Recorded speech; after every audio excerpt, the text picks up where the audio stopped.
Hey guys, hope you are doing well. Welcome to Agri Silby. Today we'll discuss some important MCQ on soil science. You can use playback speed 1.5 or 2 for better audio experience. So be attentive, be not missed. Let's start. Iron deficiency पूछा गया है। Iron deficiency कहाँ पे आपको मिलेगा? Simple सा चीज है। आयरन जनरली ऑब्जर्वेबल फॉर्म में अवेलेबल होता है कहाँ पे? एसिडिक सॉइल पे, याद रखेंगे। ये एसिडिक सॉइल पे आयरन आपको मिल जाता है अवेलेबल फॉर्म में। पर अगर सॉइल कैल्कारियस या फिर अल्कालाइन हो जाता है, वहां पर कैल्शियम डोमिनेटिंग हो जाता है, सो आयरन आपको नहीं मिलता। सिंपल। सो डेफिशिएंसी कहाँ पे आपको मिलेगा? कैल्कारियस या फिर अल्कालाइन सॉइल, पीएच हाई में। ओके, कुछ भी आ सकता है एग्जाम में। Iron is an important component of which enzyme? Nitrogenase में भी आयरन चाहिए, नाइट्रेट रिडक्टेज भी आयरन चाहिए, नाइट्रेट रिडक्टेज। देखिए बहुत सारे एंजाइम ऐसे हैं जो कि आयरन एक एसेंशियल पार्ट हम मान सकते हैं एंजाइम का, नाइट्रोजिनेज एंजाइम का। ओके, और एक याद रखेंगे, नाइट्रोजन फिक्सेशन में ये सारे एंजाइम काम आते हैं। ओके, और मॉलिब्डेनम भी काम आते हैं। मॉलिब्डेनम एलिमेंट भी नाइट्रोजन फिक्सेशन में काम आता है, याद रखेंगे, एसेंशियल है ये। Bronzing is associate with iron levels greater than 300 ppm in the leaf blade of bronzing. क्या होता है ब्रोंजिंग, कैसे होता है हम देखेंगे। ये राइस में पाया जाता है अगर आयरन बहुत ज्यादा हो जाता है। जिंक की वजह से जो आयरन में डिजीज होता है वो होता है क्या? खैरा डिजीज, याद रखेंगे। Okay, intercellular deposit of which element is known as plant opals. देखेंगे प्लांट ओपल्स, सिर्फ याद रखिए सिलिकॉन। नेक्स्ट स्लाइड पे इसको हम डिटेल में जानेंगे। प्लांट ओपल्स क्या है, सिलिकॉन डिपॉजिट होगा तो क्या होगा। Okay, stem melanosis disease occurs in wheat.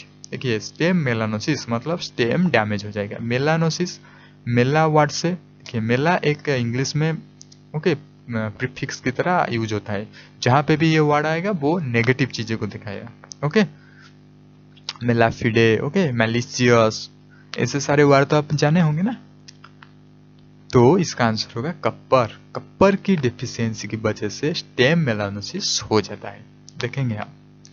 Which element is the metal component of urease enzyme? Urease enzyme का होता है निकेल। ओके, आयरन का सारे के सारे नाइट्रोजन एंजाइम, और यूरिएज का निकेल। ओके, निक याद रखेंगे, nick. See cation exchange capacity of which clay mineral? Highest cation exchange capacity होता है वर्मिकुलाइट का। आपको एक मैं टेबल दे दूंगा जहाँ पे तीनों के तीनों मतलब 1:1 क्लेटाइल मिनरल, 2:1 क्लेटाइल मिनरल सारे के सारे अवेलेबल होगा। वहीं से आप देख लेंगे किसका कैटायन एक्सचेंज कैपेसिटी ज़्यादा है, किसका सोडियम एक्सचेंजेबल परसेंटेज ज़्यादा है। ओके, बहुत सारी चीज़ आपको मिल जाएगा। प्लांट ओपल बात किए थे, सिलिका डिपोजिट। ओके, देखिए यहाँ पे पूरी की पूरी चीज़ लिखा है। प्लांट टिश्यू में किससे सिलिका डिपोजिट हो जाता है और उसे रिजिड बना देता है। ओके, प्लांट स्टोन उसे बोलते हैं ग्रीक वर्ड में, इसका मतलब प्लांट स्टोन फॉर्मेशन हो जाता है। These plants take up silica from soil whereupon it is deposited within different intracellular and extracellular structures. Okay, silica root के थ्रू प्लांट अपटेक कर लेता है और ये जम जाता है इंटरसेलुलर एंड एक्स्ट्रासेलुलर स्ट्रक्चर और प्लांट ओपल्स हो जाता है। यहाँ पे आप देख सकते हैं ब्रोंजिंग कैसे अफेक्ट किया है। ओके, आयरन प्लांट के लिए कितना इंपॉर्टेंट है आपको तो पता चल गया होगा। सो आयरन के बारे में डिटेल में थोड़ा सा जान लेते हैं। Iron deficient human being is popularly known as anaemia, क्योंकि जो ब्लड में है ना, जो हीमोग्लोबिन होता है वो हीम मतलब आयरन। सो हीम प्लस ग्लोबिन, ग्लोबिन एक प्रोटीन है ना, so iron plus protein actually haemoglobin, इसीलिए एनीमिया होता है आयरन की कमी से। देन क्लोरोप्लास्ट में आयरन बहुत ही ज्यादा होता है। टोटल आयरन जितना होता है प्लांट में, उसमें से आउट ऑफ 80%, आउट ऑफ 100 80% आपको मिल जाएगा iron only in chloroplast. Okay, iron कहाँ कहाँ पे प्रेजेंट होता है? कैटालाइसिस, पेरोक्साइड्स, साइटोक्रोम ऑक्साइड्स, ये सारे के सारे एंजाइम में आयरन प्रेजेंट होता है। ओके, और जैसे कि मैंने बोला नाइट्रोजन से रिलेटेड जो एंजाइम है वहां पर भी आयरन बहुत ही ज्यादा इंपॉर्टेंट रोल प्ले करता है। Higher concentration of iron reduces chances of infection. किस किस क्रॉप है? व्हीट में, बनाना में। ओके, ये सारे के सारे इन्फेक्शंस जो ये क्रॉप में होते हैं आयरन की डेफिशिएंसी की वजह से होते हैं। देन लेस देन 50 ppm होगा तभी आयरन का डेफिशिएंसी सिम्टम्स आएगा। मोर देन 200 ppm होगा तभी आयरन टॉक्सिसिटी का सिम्टम्स आएगा। सो 50 to 200 ppm के बीच में रहना चाहिए आयरन। उसके बाद आयरन कहाँ से आता है? कौन सा वाला रॉक से आता है? कौन सा वाला मिनरल से आता है? सो जियोथाइट, हेमाटाइट एग्जाम में पूछा जाता है। हेमाटाइट एंड मैग्नेटाइट का ये भी याद रखेंगे आप, जो फॉर्मूला है ना वो याद रखें। हेमाटाइट का Fe2O3 पर मैग्नेटाइट का Fe3O4 याद रखेंगे। मैग्नेटाइट का Fe थोड़ा सा ज्यादा है, Fe3। जो आयरन वाला फर्टिलाइजर है सबसे ज्यादा DTPA में मिलता है, सॉरी अमोनियम फॉस्फेट से मिलता है 29%। उसके बाद बोल सकते हैं आयरन सल्फेट, उसके बाद DTPA से। नेक्स्ट मोंटोमोलाइट। मोंटोमोलाइट के बारे में मैं बहुत सारे चीज डिस्कस कर चुका हूँ, आप यहाँ पे पढ़ लीजिए। ये वैंडरवाल फोर्सेस आपको पता ही होगा, केमिस्ट्री में हम पढ़ते हैं। बॉन्ड बॉन्ड के बीच, मॉलिक्यूल मॉलिक्यूल के बीच वैंडरवाल फोर्सेस होता है। Okay, so just ignore this. And यहाँ पे magnesium is substituted for aluminium in alumina seat, ये तो होता ही है। और ये स्मेक्टाइट के अंदर आता है, ये तो डायग्राम से क्लियर हो गया होगा आपको। ओके, देन आते हैं वर्मिकुलाइट। वर्मिकुलाइट भी हम बहुत बार पढ़ चुके हैं, ये भी स्मेक्टाइट के अंदर आता है। एक चीज आपको याद रखना है, vermiculite limited expansion of clay mineral. देखिए ये सारी चीज अगर आपको याद भी नहीं है तब भी लास्ट में मैं एक बॉक्स दिया हुआ है, ये बॉक्स से आपको सारे के सारे चीज पता लग जाएगा, तो फिर कोई टेंशन की बात नहीं है। अगर जितना याद रहता है उतना याद रखो। Okay, don't take unnecessary tension. But the cation exchange capacity of vermiculite exceeds that of all other silicate clays due to very high negative charge. Okay, cation exchange capacity vermiculite सबसे ज्यादा है। क्यों? क्योंकि बहुत ज्यादा नेगेटिव चार्ज है, simple. Then non expanding type. देखिए non expanding type से मैं पहले बता चुका हूँ 1:1 ऑल आर नॉन एक्सपेंडिंग, पर यहाँ पे जो इलाइट है ना वो एक्चुअली 2:1 है, पर ये नॉन एक्सपेंडिंग है। तो इसको आपको याद रखना है। Illite 2:1 type of clay mineral है, स्टिल नॉन एक्सपेंडिंग। माइका दो तरह का होता है, white mica and black mica. Then these are found in sand, fleet. Okay, ये भी नॉन एक्सपेंडिंग टाइप है। तो आप सब पता लग गया। Crinkle leaf. देखिए crinkle leaf of cotton is caused by, सवाल ये है।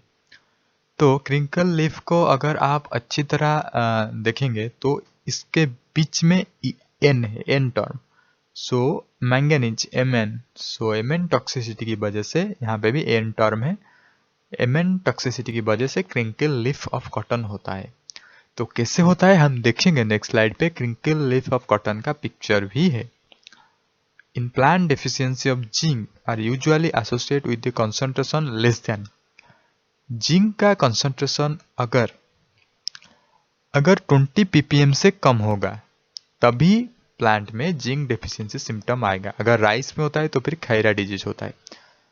मेरे को एक बात बताइए, आयरन में कितने से कम होने पर डेफिशिएंसी सिम्टम्स आता है? वो होता है 50 ppm से कम। ओके, सो देखिए आयरन में 50 ppm, जिंक में 20 ppm। सो इसे रिलेट करके आप अगर याद रखेंगे तभी सारे के सारे चीज आपको याद रह जाएगा। मॉलिब्डेनम MO, ओके, ये कंपोनेंट ऑफ, मैंने बताया था नाइट्रोजन, जो नाइट्रोजन फिक्सेशन में मॉलिब्डेनम एक इंपॉर्टेंट रोल प्ले करता है। So nitrogenase and nitrate reductase में मॉलिब्डेनम पाया जाता है, बहुत ही important.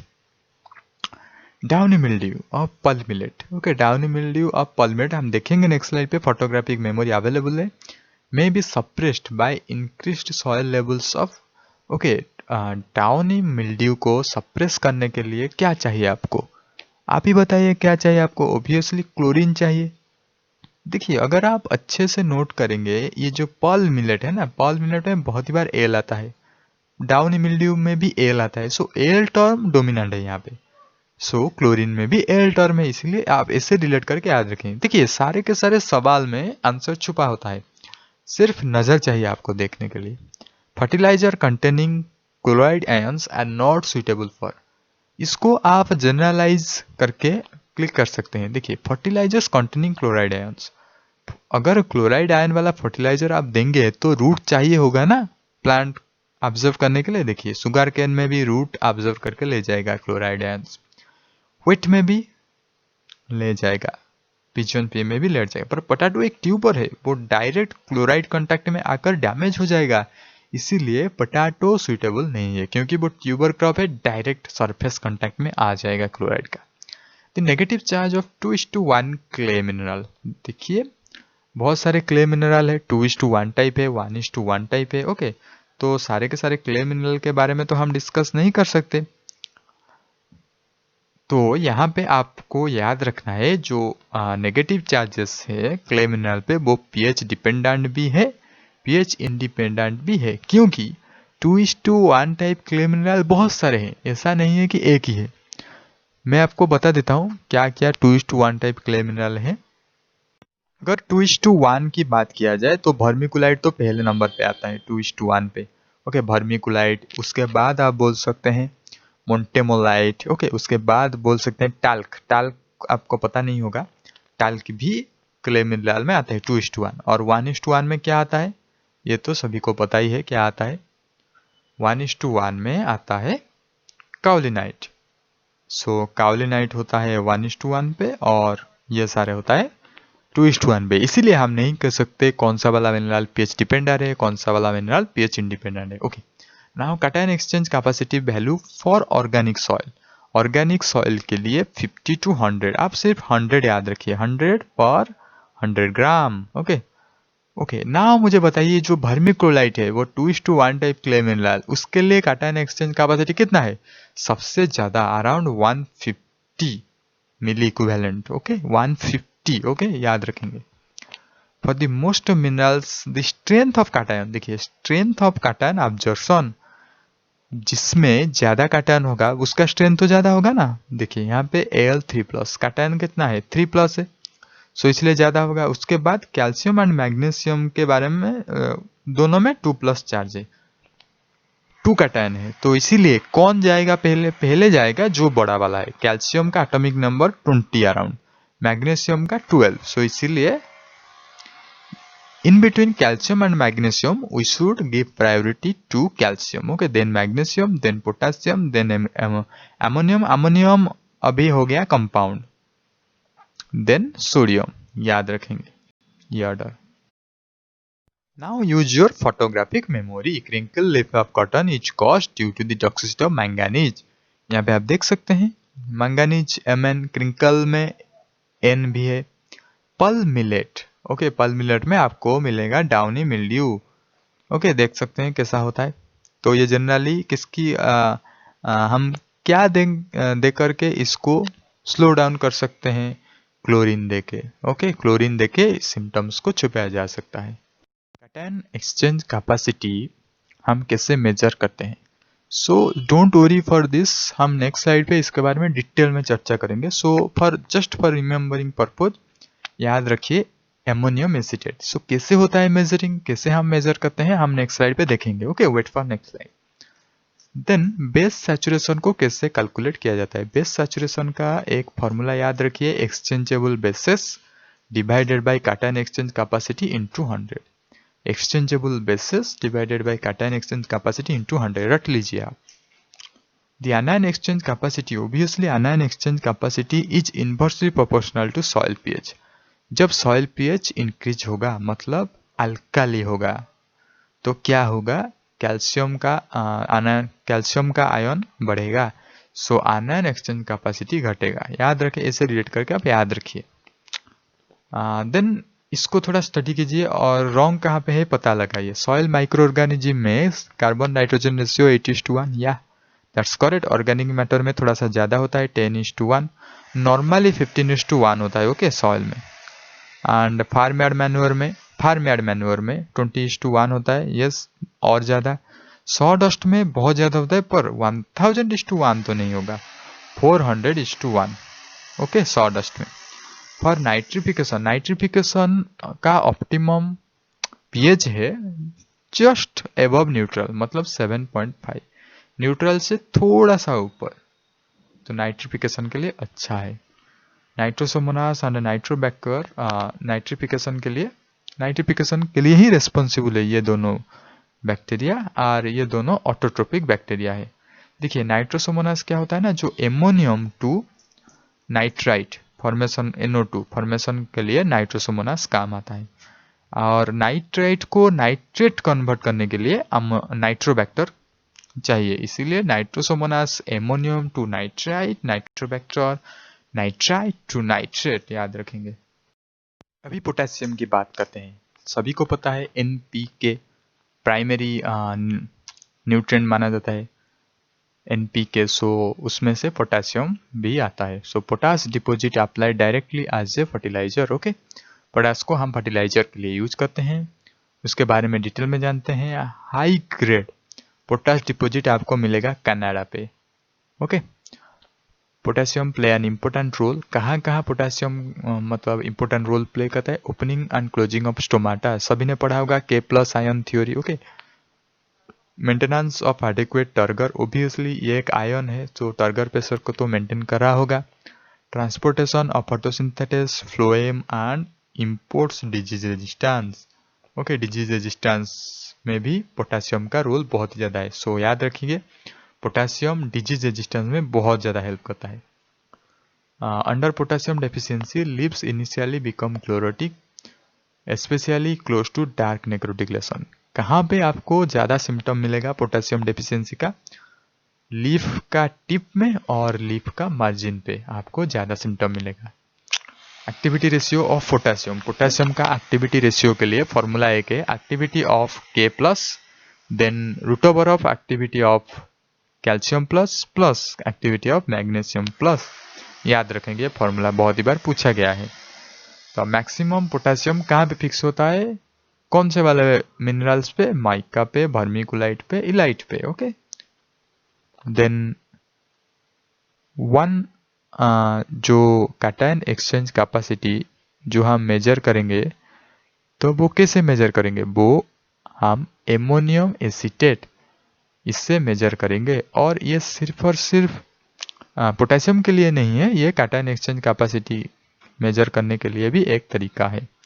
Okay, extractable potassium is the most widely used soil test for available potassium. तो रेटिंग अभी देते हैं, जैसे कि नाइट्रोजन का रेटिंग है, फास्फोरस का रेटिंग हमने पढ़े थे जस्ट 2 स्लाइड बिफोर। अभी हम पोटेशियम का भी रेटिंग पढ़ेंगे। अगर 108 kg of potassium per hectare होता है, लेस देन 108, सो लो आप सिर्फ मीडियम का याद रखिए 108 to 280। Okay, 108 to 280। तो कहाँ पे पोटास फर्टिलाइजर कहाँ पे ज़्यादा प्रोड्यूस होता है एंड एक्सपोर्ट होता है? वो होता है कनाडा पे। ओके, क्योंकि कनाडा पे पोटास का डिपॉजिट है, हाई ग्रेड पोटेशियम डिपॉजिट है। 1 एकड़ ऑफ लैंड अगर आप लेंगे, 1 एकड़ लैंड में जो सॉइल है 6 इंच डेप्थ का सॉइल का वेट कितना होगा? सो वो होगा 2 × 10⁶ पाउंड। ओके, याद रखेंगे यूनिट पाउंड में है। ओके, सो देखिए which of the plant nutrient, वो पूछा गया है कौन सा ऐसा न्यूट्रिएंट है जो कि रूट के द्वारा न्यूट्रिएंट ऑब्जर्व होता है, ये तो सभी को पता है। सो रूट के द्वारा जितना ऑब्जर्व होता है, मास फ्लो के द्वारा जितना ऑब्जर्व होता है, एंड डिफ्यूजन के द्वारा जितना ऑब्जर्व होता है, वो एक इक्वल प्रोपोर्शन पे होता है। सो कौन सा ऐसा न्यूट्रिएंट है जो इक्वल प्रोपोर्शन पे होता है? वो होता है जिंक। ओके, याद रखेंगे। जिंक के बारे में हम डिटेल में नेक्स्ट स्लाइड पे जानेंगे। ओके, क्योंकि ये इतना इंपॉर्टेंट न्यूट्रिएंट माना जाता है, क्योंकि ये इक्वल प्रोपोर्शन में ऑब्जर्व होता है through root, through mass flow, through diffusion. Okay, which organism are micro aerobic free fixer. देखिए माइक्रो एरोबिक मतलब एरोबिक बैक्टीरिया जो ऑक्सीजन नीड करता है सर्वाइवल के लिए। Free living and also nitrogen fixing bacteria, और जनरली ग्रास में पाया जाता है। सो कौन होगा? एंजियोस्पर्म होगा obviously. Okay, in which country most of the nitrogen required for crop production is obtained through nitrogen fixing. देखिए से पूछा गया है कौन सा ऐसा कंट्री है जिसमें जो नाइट्रोजन न्यूट्रिएंट वो सिर्फ और सिर्फ स्पेशली आपको लेग्यूम से या फिर नाइट्रोजन फिक्सिंग बैक्टीरिया से मिलता है। सो वो होता है न्यूजीलैंड कंट्री। वो नाइट्रोजन फर्टिलाइजर कम यूज करते हैं, बहुत ही कम यूज करते हैं। उनके पास नाइट्रोजन फिक्सिंग लेगुमिनस है, नाइट्रोजन फिक्सिंग बैक्टीरिया है, वो ये सारे यूज करते हैं। सो नाइट्रिफिकेशन कब होता है, उसके लिए ऑप्टिमम कंडीशन क्या है मैंने बता चुका हूँ। 7.5 pH में नाइट्रिफिकेशन बहुत ही अच्छा होता है। 20% ऑक्सीजन में भी नाइट्रिफिकेशन बहुत ही अच्छा होता है। Ammonium fixation takes place in vermiculite and illite. देखिए पोटेशियम भी फिक्सेशन वर्म्यूक्लाइट एंड इलाइट में बहुत ही ज्यादा होता है। एमोनियम का भी सेम है। Which fertiliser has risk of fire even explosion. देखिए TNT आपको पता है ना, ट्राई नाइट्रोटल्यूरिन। सो नाइट्रो तो वार आएगा, इसका मतलब नाइट्रेट तो रहेगा। एक और चीज याद रखिए, ammonium nitrate. Okay, trinitrotoluene TNT होता है ना, एक एक्सप्लोसिव, इससे रिलेट करके याद रखेंगे। बायोरेट, देखिए बायोरेट तो एक फर्टिलाइजर है। Biuret in urea applied as a foliar spray of citrus should not more than. Obviously biuret में नाइट्रोजन बहुत ही ज्यादा होता है, इसीलिए 0.5 से ज्यादा स्प्रे नहीं करना है। पर एक्चुअली बायोरेट बायोलॉजी में क्या होता है ना, एक टेस्ट होता है जिसमें हम प्रोटीन कंटेंट को टेस्ट करते हैं। अगर पर्पल कलर आता है तो यस प्रोटीन प्रेजेंट, अगर ब्लू कलर आता है तो प्रोटीन नहीं है। ओके, ये एक्चुअली बायोलॉजी में। पर यहाँ पे बायोरेट मतलब एक जो यूरिया का आप बोल सकते हैं डुअल एफिशिएंसी में बायोरेट बना जाता है, एक फर्टिलाइजर है। Which fertilizer act as nitrification inhibitor and as a slow release nitrogen source? So ये है DCD। क्या है DCD? Slow releasing nitrogen fertiliser के बारे में हम नेक्स्ट स्लाइड पे डिस्कस करेंगे। So wait for next slide. So zinc के बारे में डिटेल एनालिसिस करते हैं। देखिए जिंक जो डिस्कवर किए थे समर एंड लिपमैन ने किए थे, याद रखेंगे नाम summer and Lipman.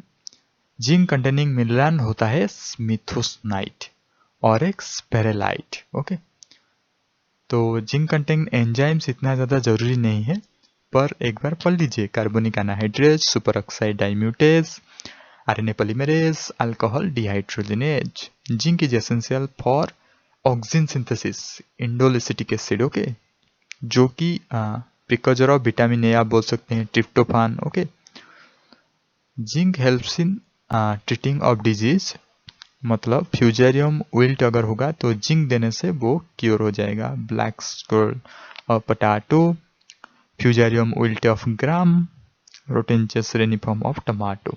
Okay, maize is an indicator plant for zinc deficiency, ये एग्जाम में पूछा जाता है। सो वेरी इंपॉर्टेंट सवाल। मेज होता है इंडिकेटर प्लांट जिंक डेफिशिएंसी का। खैरा डिजीज होता है, मैं पहले बता चुका हूँ। ओके, और ये इंडिया में आइडेंटिफाई हुआ था। फ्रूट ट्रीज में जो रोसेट होता है वो किस लिए होता है, जिंक डेफिशिएंसी की वजह से होता है, याद रखेंगे। 20 ppm से अगर कम होगा तभी आप मानेंगे जिंक डेफिशिएंसी हुआ है। 50 ppm से अगर कम होगा तभी आयरन डेफिशिएंसी आप मानेंगे प्लांट में। Okay, the common soil test for zinc, क्या करते हैं हम, DTPA टेस्ट करते हैं, कैल्शियम क्लोराइड टेस्ट करते हैं। पोटेशियम के लिए क्या करते हैं, एमोनियम एसीटेट करते हैं। अभी हमने पढ़ा ना, कैटायन एक्सचेंज कैपेसिटी के लिए क्या करते हैं, पोटेशियम एसीटेट करते हैं, सॉरी एमोनियम एसीटेट करते हैं।